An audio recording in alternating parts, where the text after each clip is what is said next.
Hello everyone, I am a tutor with UPlads and today we are going to learn about some basics of SQL. Even before querying, we need to understand this language, the basics of language, the purpose of it.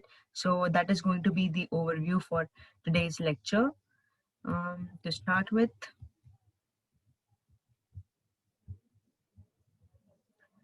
we are going to discuss about what is SQL, what can SQL do. We are going to give a brief introduction to RDBMS, which we talked about in our previous lecture. We are going to talk about SQL and its process, asset property that every database follows. We are going to talk about the ER model and relationships. This will give us a very brief idea about how exactly our database is being maintained, how we are supposed to look at the data. We'll get a brief idea about this. And last but not the least, we are going to talk about database normalization. Why is it necessary? And what is the purpose of using normalization technique in our databases? So, to start with, what is SQL? It is SQL basically stands for structured query language. SQL lets you access and manipulate databases. So as we talked about database in our last lecture, uh, to access the database, we need to learn a language or we need to talk to database. For that, SQL is the language. And what does SQL do is that it will help you access that database. And if you want to change some records in it or you want to insert new records in it, then that also is possible using SQL. This language, as I have already mentioned, it is used to retrieve, update, modify, delete, or insert any new information in database. It is the standard language for all the RDBMSs, so that is relational database systems. But there are various different systems available, such as MySQL, MS Access, Oracle, Sybase, Informix, Postgre, and SQL Server. But they all use SQL as their standard database language. So as we know that there are so many platforms, the communication language still remains the same. It's only a few syntactical changes which has to be done to your query. Apart from that, the basic standard still remains the same if you want to access data on different platforms. So what can SQL do? It allows users to access data in the relational database management systems. It allows to describe the data. So let's say I am new to a company and I want to know that how exactly the backend of this company works. I can just get access to the database. I can myself describe the data, that how exactly it is being stored. I can understand the structure of the data. So it makes very much feasible as a newcomer to understand exactly how we are going to process in the system, how we are going to process in the organization. It allows the users to define the data in a database and manipulate that data. Just as I've told you that, let's say you are working in a banking organization, and if you want to update the account balance of any particular user, you can do that if you are using databases and if you're using MySQL. But if you're using a manual file structure, then that is going to be a tedious work where you have to find the file of the user first.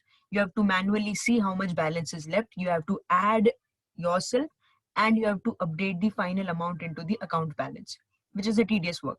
And this is where we are using database. Allows users to create and drop databases and tables. Let's say there was some feature in my organization which is no more available and I want to drop that table. I can do that because I have access to do so and SQL allows me to do so. Apart from that, it will allow users to retrieve, insert, update, delete, create new tables.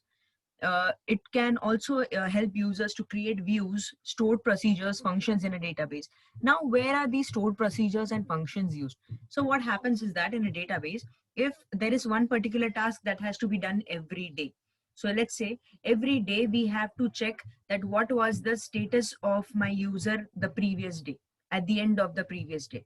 So in that case, I will write an automated code in the form of stored procedures or functions wherein I will be recording those, I'll be automating those transactional SQL statements so that I don't have to manually do this operational work every day. That's where we are going to use stored procedures and functions. How to use, we will definitely talk about it later in the course.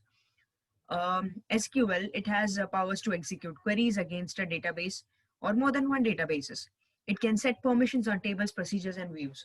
Now, this can be a scenario wherein one particular table is created which I don't want anyone else in this organization to see. So I can create some permissions, some rights, so that only I can access that data and only I can modify that data. So this is the part where we were talking about data security and data privacy. So that's where SQL will be of great help to us. Moving to next. Now, just as I told you that SQL is a standard language, it is standard, but there are different versions of SQL language. So to be compliant with the ANSI standard, ANSI standard is one of the standardization language which SQL follows. But again, the problem with that is that they all support the major commands such as select, update, delete, insert, where. These are very common commands which can be used all over the platforms, on different platforms in a similar manner. It works also in a similar manner. There would be one or two maybe, or more than that, commands which are available only for a given database, while for different databases it might not be available.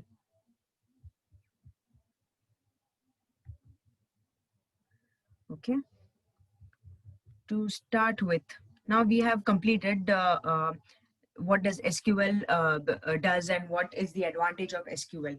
Now, introduction to RDBMS, a small introduction of relation between SQL and RDBMS, how these both are going to be a part of our course throughout. I will give you a brief introduction for that. RDBMS stands for Relational Database Management System. It is the basis for SQL. And for all modern database systems, such as there is MS SQL Server provided by Microsoft, we have IBM DB2, we have Oracle, MySQL, which is an open software, and Microsoft Access.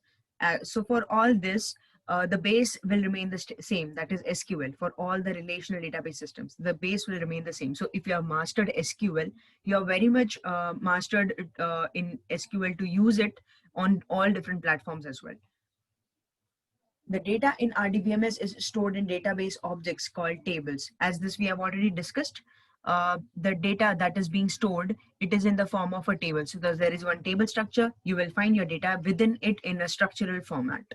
A table is a collection of related data entries, and it consists of columns and rows, which I have already told you, as columns are referred to as fields or attributes, while the rows are tuples or records. Moving to next. Now the SQL process. Now we have understood that what is SQL, we have understood database, we have understood RDBMS. Now let us just try to first visualize that how does our SQL query is going to be performing inside the system. So when you are executing an SQL command for any RDBMS, the system determines the best way to carry out your request, and SQL engine figures out how to interpret the task. So it is as good as I am giving one command in my language, and there is some translator in between. There is some engine in between which is translating this command into another language which is very much uh, understandable by the other end of the system. So let's say I'm talking to my friend. I can speak only one language. I'm speaking in that language. There is a translator in between, which is translating this language into the other language which my friend can understand. So that exactly is what is happening here. For SQL, they are giving some kind of command which is very much user friendly. It is more of an English structured language, so we understand the command. But how do our database understand that? So for that, we have various different components. We have query dispatcher, we have optimization engines, we have classic query engine, we have SQL query engine, etc. There are many more, but we'll discuss a few in a gist. So what happens is, once you have given your SQL query, it goes to the query language processor, where it will parse and optimize the command that you have given to the database. Now that optimized and parsed query will come to database engine. Here, this DBMS engine understands that exactly what information is required by the user. What it does, it contacts the physical database. It retrieves all that information that I want, and it will get back to us in the form of a view. So this is the basic process that would be followed, and this will be more or less the same for all the platforms. Let it be MS SQL, MySQL, or Oracle, or whatsoever. So the process will more or less remain the same. But this is how our query is being translated to the physical database, and from there we are getting back the data. Moving to next, we have asset properties. So when we talk about databases, it is necessary that we need to understand what asset properties are. Okay, so to start with, A stands for atomicity. It makes sure that the entire transaction takes place at once or doesn't happen at all. So consider the bank example here. This example is very unique, and it would be very helpful for you to understand that what exactly these properties mean. So what is happening here is that uh, we'll talk about every property one by one. So here it is atomic. We are talking about atomicity. So what is happening is that there are two ways: either complete the transaction or just don't start it, or just go back to the original way it was. By this, we mean that either the entire transaction takes place at once or doesn't happen at all. Let's say there are 5 transactions to be carried, but there is some system failure after my third transaction. In this case, there are two things that are to be done. Either execute 2 more instructions and then commit your data, which is not possible because there was a hardware failure. So do one thing, abort that transaction itself and revert those 3 transactions also. So again, your database will be back to the position where it was originally.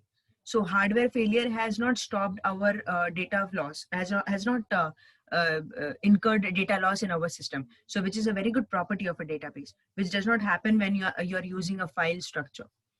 By this, we mean that either the entire transaction takes place at once or doesn't happen at all. There is no midway. That is, transactions do not occur partially. Each transaction is considered as one unit and either runs to completion or is not executed at all. It involves following two operations: abort and commit. Abort means if a transaction aborts, changes made to databases are not visible. Commit means if a transaction commits, changes made are visible. So basically, atomicity is this all or nothing rule. We will do one thing, we will try to understand the example that is given to us. Now consider there are these two transactions consisting of T1 and we have T2. Here, what we have to do is we have to transfer 100 rupees from account X to account Y. So overall, my money, even if I transfer 100 rupees, I have to have 700 rupees in my bank. Okay. Considering it, this is a very ideal situation that there are only 2 accounts in my bank and I have total of 700 rupees, 500 with X account, 200 with Y account. I have to transfer 100 rupees from X to Y. My total still should remain 700. So now here, let's say if the transaction fails after completion of T1, but before completion of T2. So here, what is the purpose is that I have to transfer 100 rupees to account Y. Now let's say my 100 rupees are deducted from account X, but just before it got added to account Y, there was a hardware failure. So now the system has to roll back everything and it has to get back to the original position. That is, X should again have 500 rupees and Y should have 200 rupees. You will never see that X has 400 rupees because it got successful and then there was a hardware failure. So Y is back to 200. This will never happen because this is again inconsistency which database does not allow. So this 400 which got changed in X will again be reverted to 500 in case of failure. But if everything goes right, then after deducting 100 rupees from X account, I will have 400 rupees in my X account. And after adding 100 rupees to my Y account, I will have 300 rupees in my bank account, in my Y account, which means my total is again back to 700 rupees. That means my data is consistent. So that is what has been written here. This results in an inconsistent database state where I told you that X has 400 rupees and Y has 200 rupees. That is, if my transactions are committed partially, that will not happen in a database ka case. Therefore, the transaction must be executed in entirety in order to ensure correctness of database state. So either complete all the transactions or just do not complete anything or just do not execute anything. That's what atomicity is. Next, we talk about consistency. Now, consistency is the most important property, because when we are dealing with some important bank related data things or some organizational data, it is very much important that all your updates are consistent throughout in all your tables. So what consistency means, that integrity constraints must be maintained so that the database is consistent before and after the transaction. It refers to the correctness of a database. This is more or like similar to atomicity. Now, what we are trying to focus here is that the total amount, as I mentioned, before and after the transaction must be maintained. So before my transaction, my total was 700 rupees, 500 in X account, 200 in Y account. So my total was 700 rupees. After some transactions within the accounts, my again total should not change, which shows me that my data is consistent. And after T1 and T2, my total is back to 700, 400 in X account, 300 in Y account, which shows that my database is consistent. Inconsistency would have occurred just in case T1 completes but T2 fails. As a result, this transaction T is incomplete overall. But right now, as you can see, we have a consistent data in our table. So we are good to go with consistency. Next we have for discussion is isolation, the third property of ACID properties. This property ensures that multiple transactions can occur concurrently without leading to the inconsistency of database state. Transactions occur independently without interference.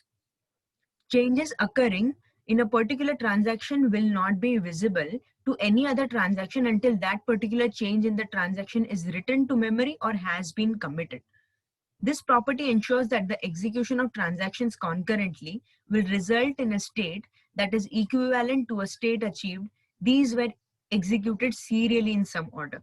We will go to the example, but before that, isolation is the most important property. Considering the bank example again, let's say there is one account X and then there are two people Y and Z.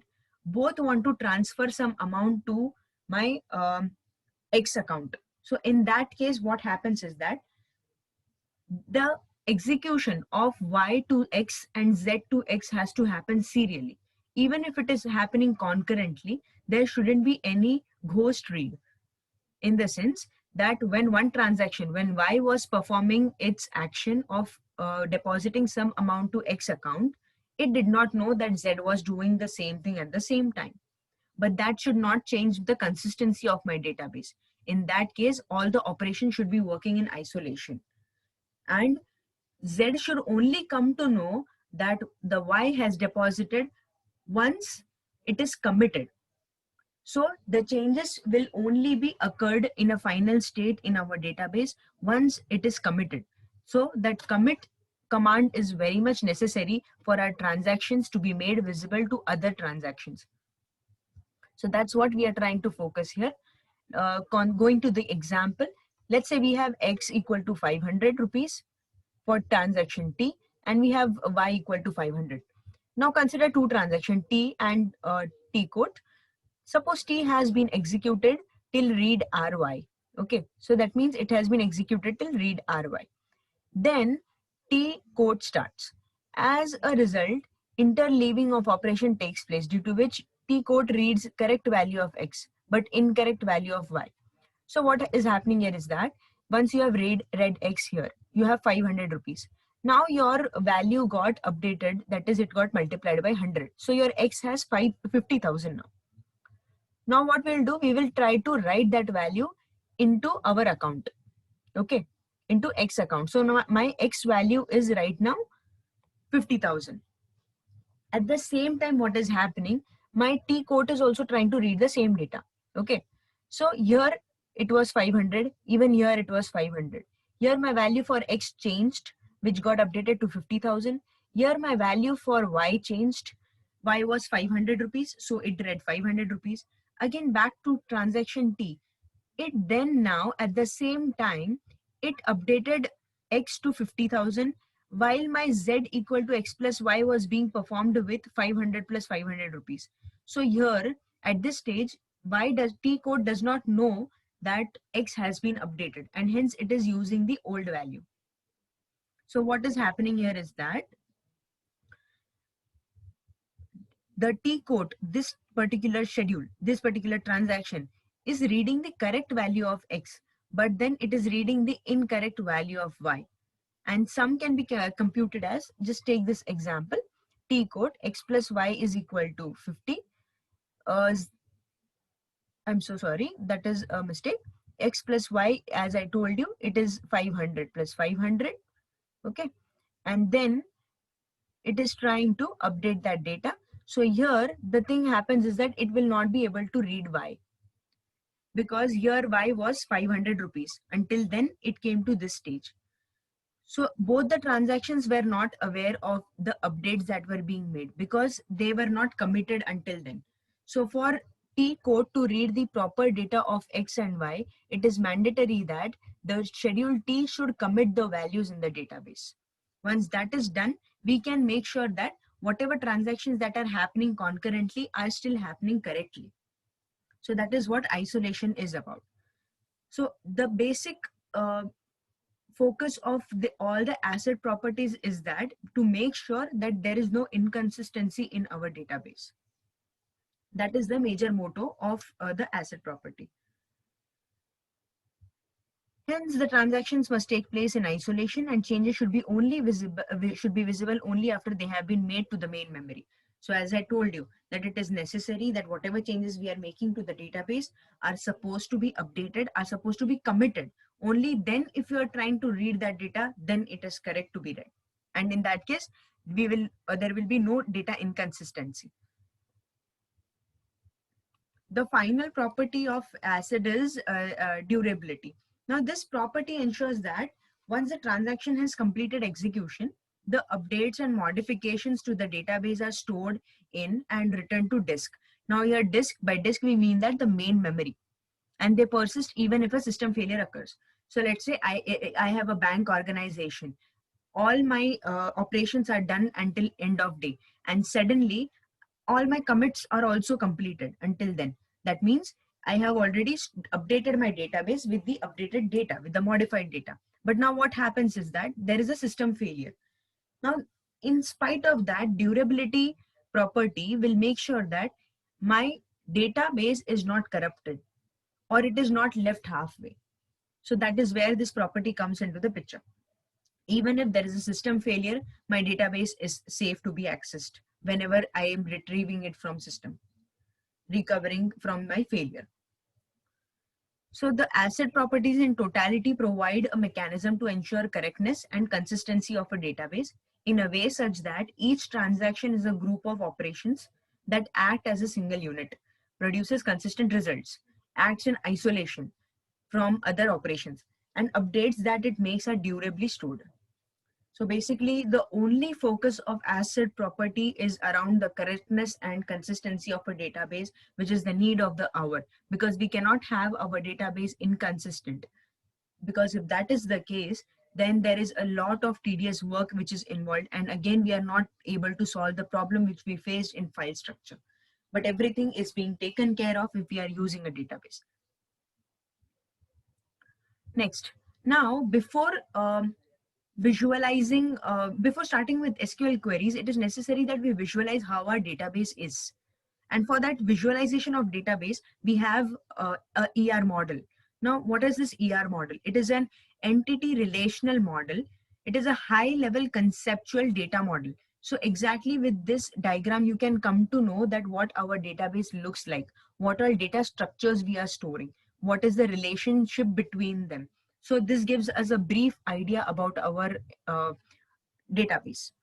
So ER model, it is a high level conceptual data model diagram. ER modeling helps you to analyze data requirements systematically to produce a well-designed database.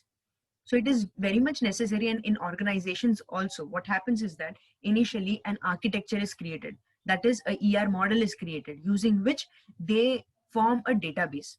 Because this is this gives a rough idea that how exactly we can store our data and how systematically or in which structural way we can store our data.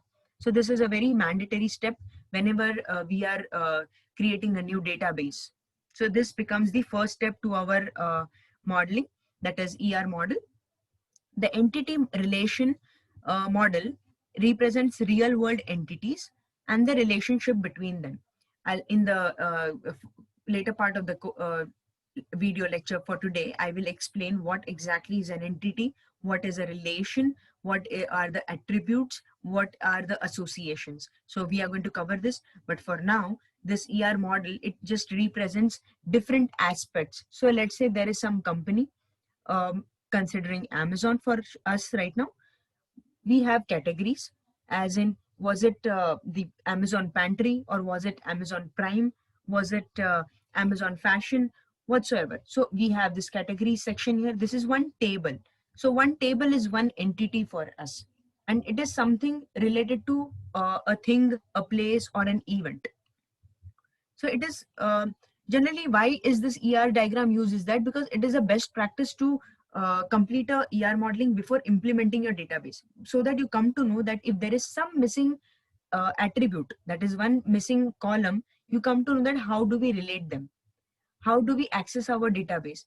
Also, if someday I want to check that how do I relate these two things together, how do I see these two things together, I need to find out the relationship between them. So from this I come to know that there is some relation between both these entities, entity product and entity product colors. So ER modeling helps you to analyze data requirements systematically to produce a well-designed database. So it is considered a basic practice to complete ER modeling before implementing a database. So ER diagram displays the relationships of entity set stored in a database. Basically, it just tells you that how are two different tables related to each other just by looking at the diagram. So we can say that ER diagrams helps you to explain the logical structure of databases. At first look, an ER diagram looks very similar to the flowchart. However, ER diagram includes many specialized symbols, and its meanings makes the model unique. So even the arrows that are being used here, they have a particular meaning to it, which helps us understand that what kind of relation they are sharing. Is it one to many? Based on cardinality, we will talk about it more later in the video. For now, the ER diagram, it helps us understand the meaning of the relation between the tables. The basic purpose of ER diagram is to represent the entity framework infrastructure. So this basically helps us understand that how our database will look once we have implemented that, and for which we have to come up with a ER diagram which shows all individual entities, that is apparel size, product colors, product color, product categories, and categories in our case, for example. And we need to show that how these different entities are related to each other. Now we can see that color and categories are not directly related, but there could be a possibility of indirect relation being built to them, between them.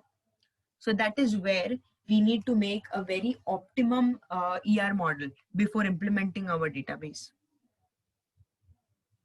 Now there are few facts about this ER model that we are going to learn about. ER model, it allows you to draw the database design. It is an easy to use graphical tool for modeling data. As you know that it is a very much graphical design, you will be able to see it is a graphical interface of your database. It is widely used, even till date it is being used and preferred to use for our database design. It is a GUI representation of the logical structure of database. It helps you to identify the entities which exist in a system and the relationship between those entities. So every time if I want to find out the relation between two different tables, I don't have to see and check the data individually. For that, I can just come back to the ER model, refer the relationship between them, and I can go ahead and write my queries. This saves time. This is why ER model is required. Now, there are different components of ER diagram. Just as I told you while we were talking about the model relationship diagram, there are three main components. One is entities, attributes, and relationships. So as you can see, car and a person, these are entities. So basically in your database, how it will look as this person, that is, let's say customer or graduate students, that will be your one table, car will be another table. So these are entities, are basically tables to us, individual things, event, places, whatsoever. Next, move into attributes. What are attributes exactly? So attributes are nothing but columns, which I had already mentioned. So now transactions is an entity here. This transactions has different attributes. Transaction number, we have amount, we have type. Now, what are these attributes? These attributes together define the entity. So let's consider this example. Here my entity was graduate student.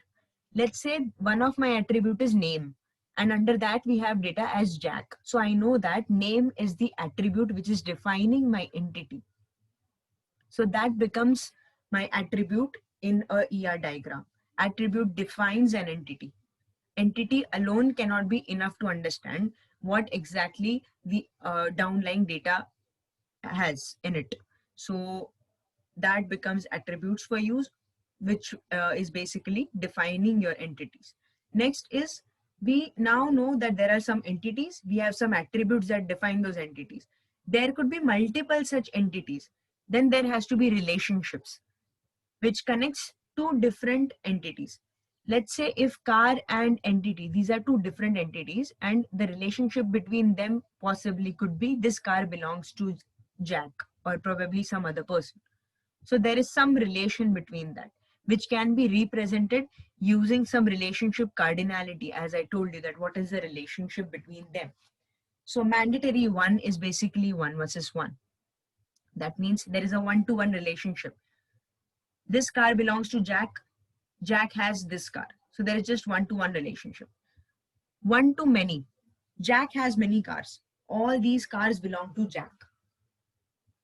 So that is one to many relationship. Jack is just one person. His association with different cars is many. That is one to many. Then we have optional one. That means there is a possibility Jack has just one car or Jack has more than one car. Then we have optional many, which means that there could be a possibility of having more than one. So that becomes your optional many. Next, and also there are particular symbols. As for mandatory one, this is the way we need to connect to the entities. This is the way we need to connect for mandatory many relationships. This is for optional one. This is for optional many. So for basically for many, this is the representation. And if it is optional, you have to add a circle before it.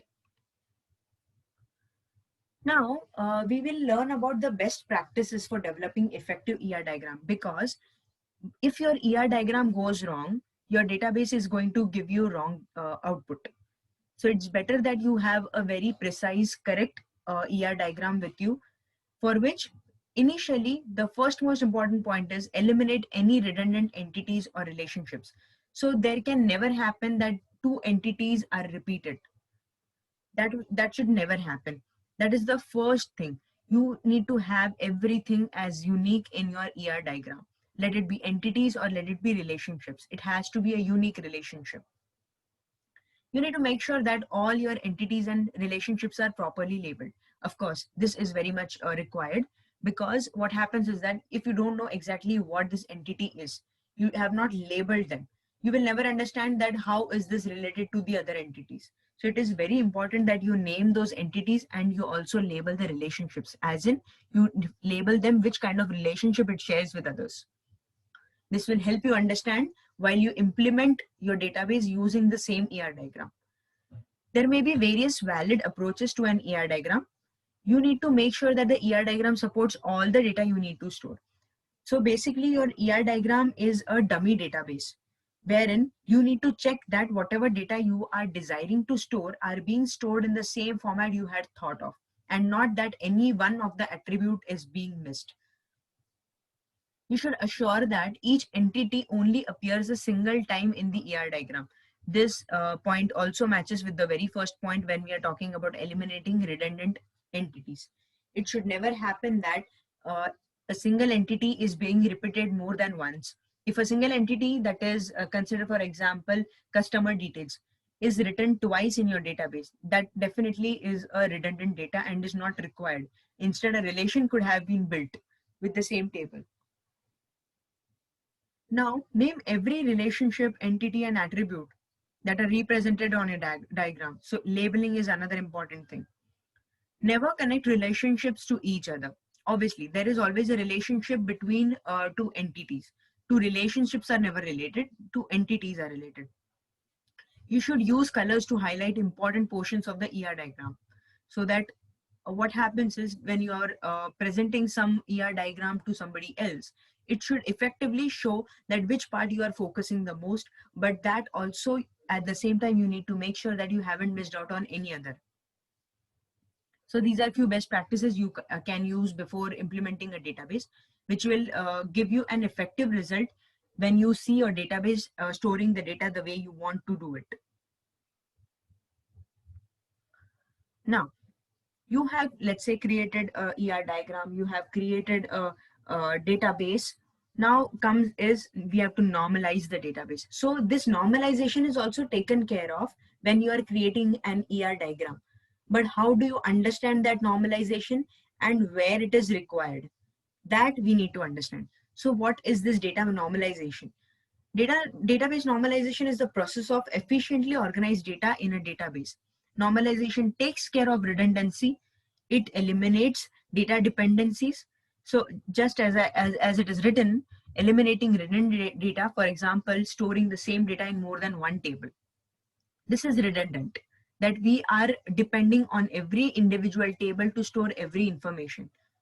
This makes our table more inconsistent, more prone to inconsistency. To avoid this, we have to take off every redundant data and have to make every column, row, record, and attributes unique in our database. We have to ensure that data dependencies make sense.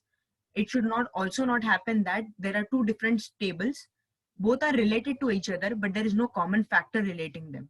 So that should also not happen. There should be a connection built between them. Both these reasons are worthy goals as they reduce the amount of space a database consumes and ensure that data is logically stored. Normalization consists of series of guidelines that help you in creating a good database structures. So it is not that you have to explore on normalization part. There are some rules set in database like 1NF, 2NF, 3NF. Generally 3NF is enough. Under 1NF, you will come to know that what exactly you need to do to your database or to your ER model to make it more normalized. Under 2NF, there are certain rules that you can follow to identify what kind of changes you need to make to your ER diagram to make it more normalized and more structural. So what happens is that if your data is redundant, you are just using up the main memory. And to avoid that main memory utilization, we have to ensure that we have eliminated all the redundant data. Normalization guidelines are divided into normal forms. Just as I told you about 1NF, 2NF, 3NF, think of a form as the format or the way a database structure is laid out. You have to basically follow those rules mentioned under every normal form, and you have to follow that and make the changes into your database to make it normalized.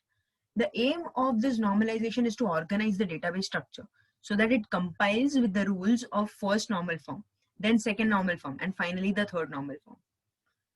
So basically it will make your database more structured. And for that structural aim to achieve, we have to normalize it with the rule set that has been given by databases. Now, in our course, we are generally we are going to use MySQL. There are many such platforms available, such as there is MS Access, there is MS SQL Server. We also have SharePoint, which is another form of database, or we have Hive. But then MySQL we are going to use for our course. It is an open SQL database. It was developed by a Swedish company. It is pronounced as MySQL or MySQL, the way you are comfortable with. It is MySQL is supporting many different platforms including Microsoft Windows. This is also available for Linux, Unix, MacBooks, your Mac OS, Macintosh, or and the major thing is that it has both the versions. It has versions. For our requirement, since we are going to cover majority of the basics, for us the basics of SQL that is under free version is enough. So I would suggest that before we start with the next lecture, you download and set up your MySQL server, which is available for free. And along with the MySQL server, you will also see that there is some dummy data which we will be using in our course structure. They already have some tables provided to us, which we'll be using to understand the basic SQL queries, or we will help this, will seek help of the same database to understand the assets and liabilities of SQL query language. To get back to MySQL, it is very fast, multi-threaded, multi-user, and is also very robust if used in a very correct manner. MySQL is basically used for operational databases.